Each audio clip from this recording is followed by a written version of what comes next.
pisan ora krungu kabare sajake rada lalen wong tansah dadi impen yen pinuju tetep lagi SMA meraati wes mari kangen muga-muga paksa tentrem hatiku dadi tentrem namun hati trokan kangen mari kangen bulan siro netra kangen jajan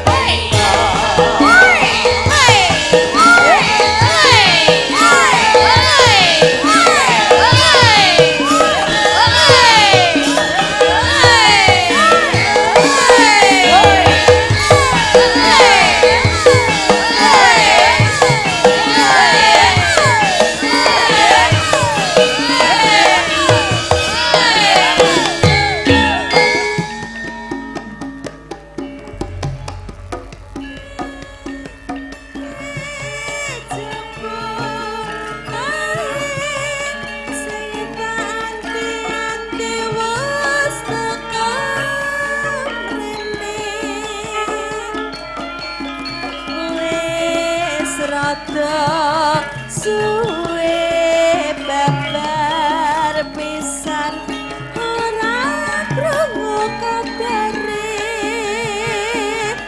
sajake rada lalen mung tansah kedimpen yen pinuju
anti-anti wis teko mrene wis rada suwe babar pisan ora krungu kabare sajake rada lawen wong tansah dadi inten yen pinuju dedet mati sampe marah ati wis mari kangen muga-muga tansah teken atiku dadi tentrem amur ati trokan tansah mari kangen mulat sira netra karo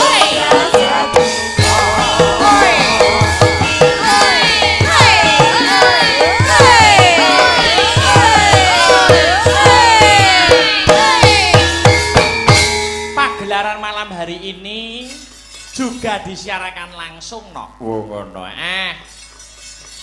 Disiarkan langsung mau aku nampa dawuh ya kuwi desa kene uga nyepake live streaming. Oh ngono. Uga kepara channel YouTube awake dhewe uga nyiarne pagelaran pada malam hari ini. Oh ngono. Channel YouTube awake dhewe Asta Brata Media. Wah iya. Jadi sing ora iso kepareng rawuh ana ing lokasi iso memantau lumantar channel YouTube dhewe-dhewe. Oh ngono. Jadi iki sing kepareng mirsani ora mung sing ana lokasi. Njabat rangkah para sutresna budaya, para penggemar-penggemar awake dhewe, kang sarta penggemar kanca-kanca sanggar seni Asta Brata.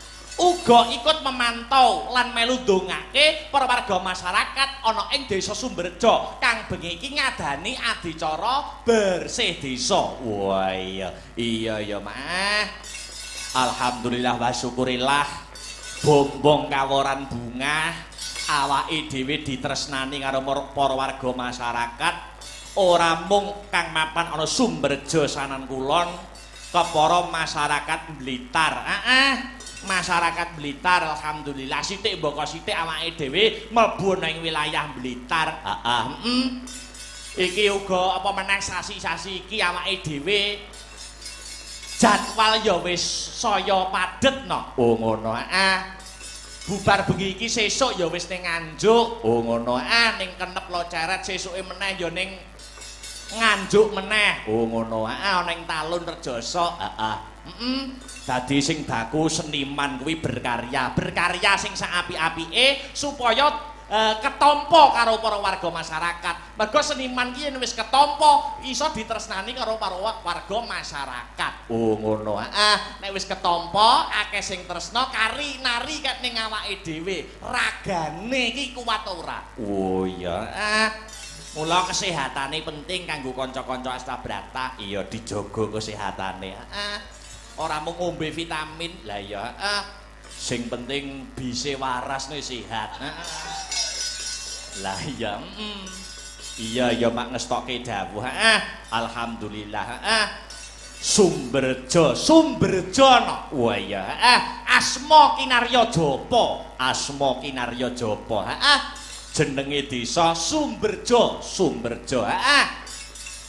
ya kuwi aku arep ngartekne lewat persuku kata.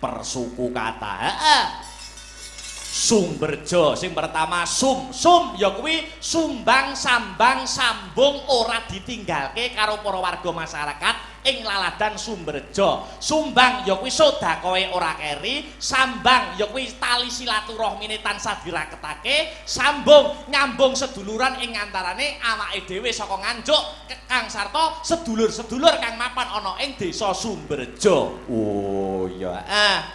Sumberjo sumbang sambang sambung ora ditinggalne. Iya. Terus kedua berkahe Gusti Allah tumurun marang kabeh para warga masyarakat ya kuwi warga masyarakat Sumberjo kang bengi iki ngadani adicara bersih desa. Oh ngono. Terakhir ya kuwi jo lali nanggap wayang dalange dalang akbar milih dalang sing isih enom milih dalang sing isih Joko durung kambon wedokan lagi. Wah ya nek penonton percaya anggota Kwastabrata ki lho ketok ora percaya. Modele karo juragane nyepelekne. Ayo. Iya, alhamdulillah.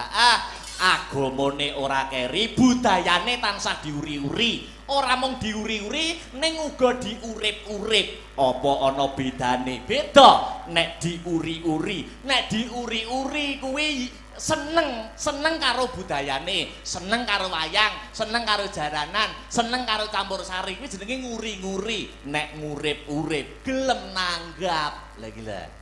Sing angel ki gelem nanggap. Oh, ngono. Ayo pejabat ning dhuwur kono, mari kita lestarikan budaya Jawa. Mari kita uri-uri budaya Jawa milik kita. Ning ora tau nanggap. Omong kosong no. Ngono. Dadi bengi iki wis disembadani, disumbutke warga masyarakat Sumberjo lumantar Bapak Lurah ya kuwi Bapak Sunari. Oh iya, kang minangka dadi nyekel bawat pemerintahan ana ing desa Sumberjo. Ditresnani warga masyarakate kok no. Oh ngono. Ketitik wis nyepeng 2 periode. Oh iya, 2 periode ki yen ora priyayi sing ditresnani karo masyarakate mokal no. Mokal. Ya, ngestokke dawuh, Mak. Gandeng agama karo budaya. Wis dadi ciri khase para warga masyarakat Sumberjo, nek nanggap wayang mesti didahului dengan pengajian. Mangkono dadi salam mukadimah sadurunge ngaturke tetembangan kang maneka warna, ya kuwi ngaturke tetembangan sing bernuansa dengan agama. Oh ngono. Biyung arep ngaturke apa? Karya besar Ki Haji Anom Surata, ya kuwi pepiling larase Slendro. Wah iya. Kanggo salam pambuka. Oh iya.